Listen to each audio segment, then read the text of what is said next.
Bonjour, bienvenue dans cette série de vidéos dédiée à l'énergie thermique et plus spécifiquement aux effets calorifiques du courant électrique.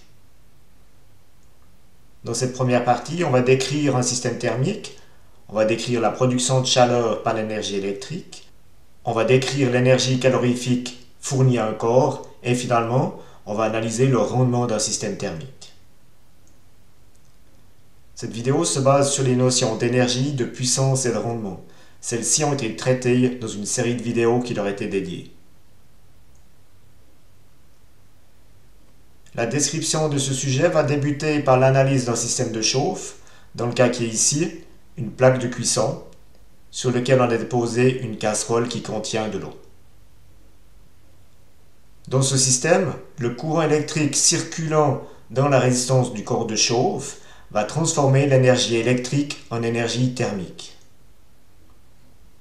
L'énergie thermique dans la plaque de cuisson est transmise à la casserole et ensuite à l'eau qui se trouve à l'intérieur. L'objectif d'un tel système est de chauffer l'eau, mais malheureusement, les éléments de la plaque et de la casserole, ainsi que l'air ambiant, vont aussi chauffer.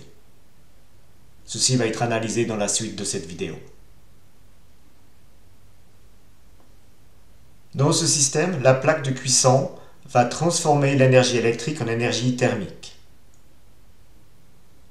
Ce sont les électrons qui, en se déplaçant dans le corps de chauffe, vont produire l'échauffement. Cet échauffement va dépendre de la puissance électrique et du temps. Cet échauffement est une énergie, et l'énergie est égale à la puissance fois le temps. Dans ce cas, on va utiliser pour l'énergie la lettre Q majuscule et F pour la quantité de chaleur fournie. Cette énergie QF a pour unité le joule ou le kilowattheure. Si on désire obtenir la quantité d'énergie en joules, il faut utiliser les watts pour la puissance et les secondes pour le temps. Si on désire calculer la valeur en kilowattheure, il faut utiliser les kilowatts et les heures. Je rappelle que le lien entre le kilowattheure et le joule est le suivant. 1 kWh correspond à 3 600 000 watts fois seconde, donc 3 600 000 joules. Lors de l'étude de la notion de puissance, on a vu qu'il était possible de la calculer de différentes façons. Donc on peut écrire cette formule ici de trois façons différentes. QF est égal à U fois I fois T, est égal à U carré sur R fois T, et R fois I carré fois T. Et en fait, ce qui est noté en rouge ici, ici et ici, c'est chaque fois la puissance. Maintenant qu'on a regardé le fonctionnement de notre plaque de cuisson, on va regarder ce qui se passe dans notre casserole. Le liquide qui est dans la casserole va recevoir une certaine quantité d'énergie. L'énergie calorifique transmise à un corps, dans ce cas-là le liquide qui est dans la casserole, sera égale au produit de la masse de ce corps par sa chaleur massique et par la différence de température entre la température initiale et la température finale. On a donc la formule quantité de chaleur utile est égale à masse fois chaleur massique fois différence de température.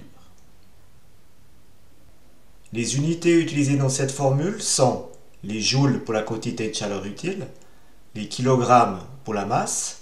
Pour la chaleur massique, on va avoir des joules divisés par des kilogrammes fois des degrés C. Et pour la différence de température, on va avoir des degrés C ou des degrés Kelvin.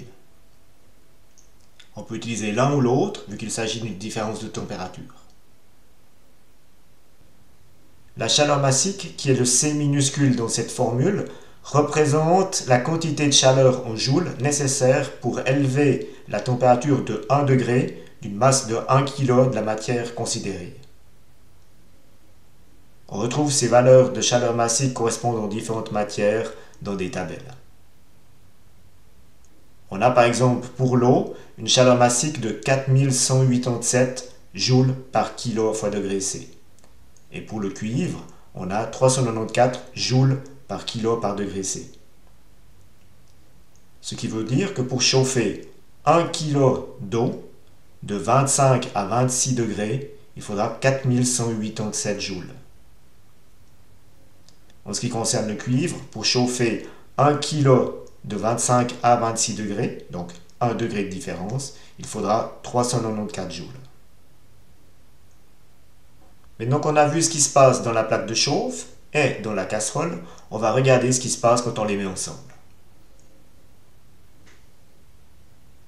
Dans le système complet, on va retrouver d'abord notre plaque de chauffe qui va transformer l'énergie électrique en énergie calorifique.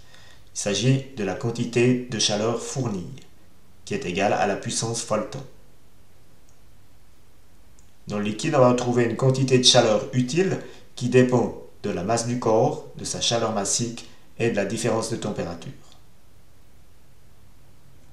Dans le système thermique présenté ici, on a le corps de chauffe qui va chauffer la plaque va chauffer la casserole et la casserole va chauffer l'eau.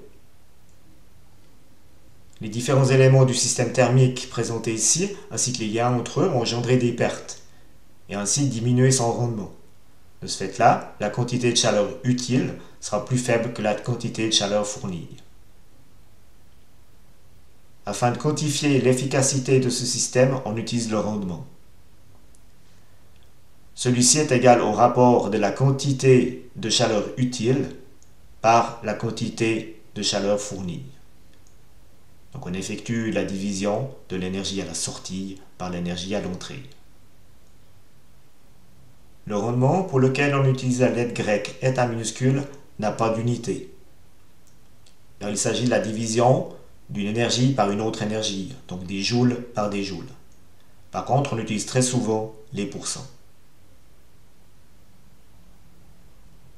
On va terminer cette présentation par une analyse des énergies présentes dans ce système thermique. On va retrouver à l'entrée une énergie électrique qui correspond au 100%. Il s'agit de la quantité de chaleur fournie. À la sortie du système de chauffe, on va retrouver la quantité de chaleur utile qui sera inférieure à la quantité de chaleur fournie. La différence étant les pertes. Les pertes dans ce type de système thermique proviennent de l'échauffement des fils d'alimentation, de la plaque, de la casserole et de l'air ambiant.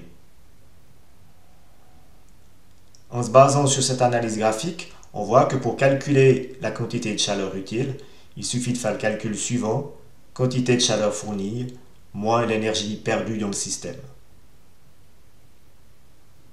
Ceci met un terme à cette vidéo. Dans la vidéo suivante, on va effectuer l'analyse et le calcul d'un cas concret.